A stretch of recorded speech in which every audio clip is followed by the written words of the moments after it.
In this video, we'll be looking at several different browser-based photo editors. So if you don't want to download software onto your actual PC or Mac, or maybe you're going to use a tablet or some kind of Chromebook, something where you don't really have a hard drive that you can have access to that sort of thing. These are some great options for that. We'll just start right at the beginning here. One called Ribbit, RIBBET.com, and these are browser photo editors. Keep in mind they can help you make collages, right on down to things just as simple as adding text onto your photos. There's one here called BeFunky, and at BeFunky.com you can actually download the app onto your iOS device or Android device. For this one, it has its own application already created. Several of these does. And I've actually used BeFunky.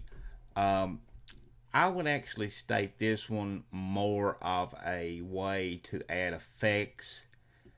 You know, to me, it was more of an effects type as opposed to, say, adding. I mean, you can add text, but you know, overall, I just preferred using the effects type. But out of all these I'm going to share with you, PicMonkey.com is one of my favorites.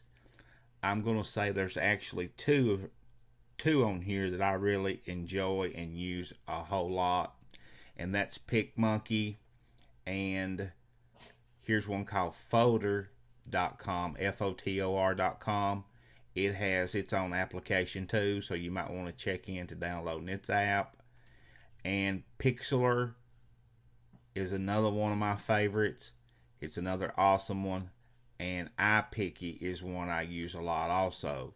But now you have to have an account to use this one, but you know, it's not a big deal. So what I'm going to do is actually show you how to use this once.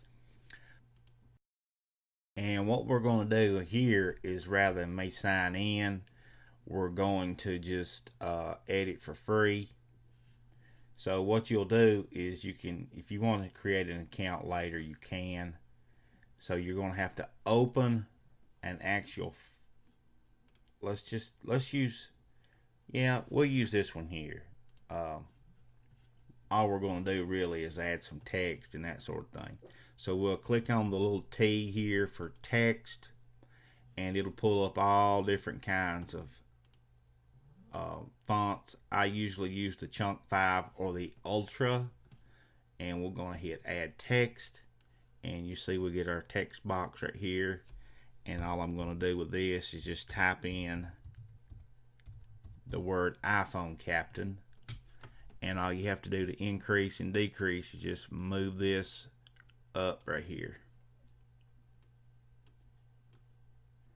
and you can drag it and move it around.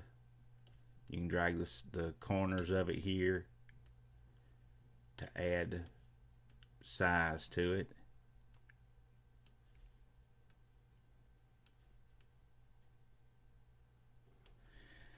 Okay, blend options. You got different things you can do with it, darken, lighten, whatever. We'll just leave it like that. And if you wanted to center it, you could hit center or align left, right. You can add a little fade on it if you want to. That's just all that is your opacity. If you want to change the color of it here, you can do that up here too. We could change that to red. And as you can see, it does a really great job, and it's just really easy to use.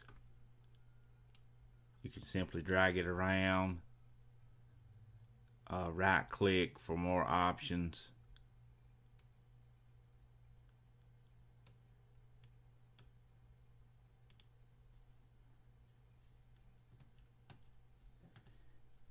and it just up here at the top, you see it put it in there that quick.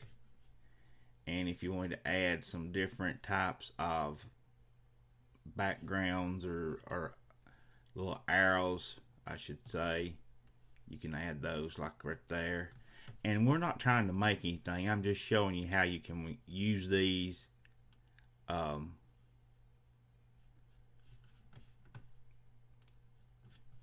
again, here's another one here. I'm just showing you different things you can do.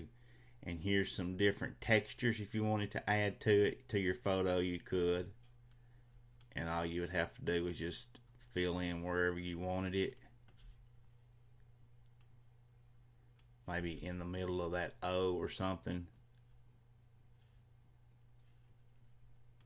Space. Like so.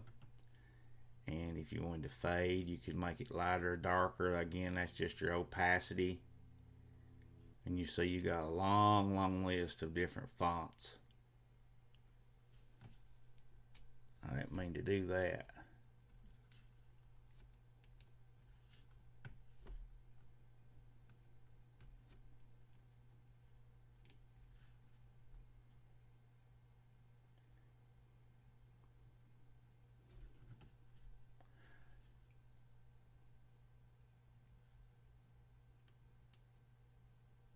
Now, to save that, you just save it. I'm just going to call it Blogging 101 JPEG. Here's your quality. I'll just leave it like that. It's set for 350 by 300. If you want to change that, you can change that by just hitting that right here and put in the dimensions you want. And then save to my computer, OneDrive or Dropbox. I'm going to choose Dropbox. And then just click Saves.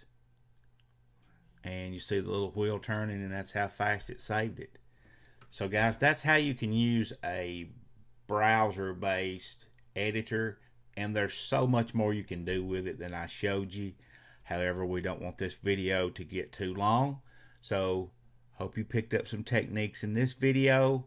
We'll talk in the next one.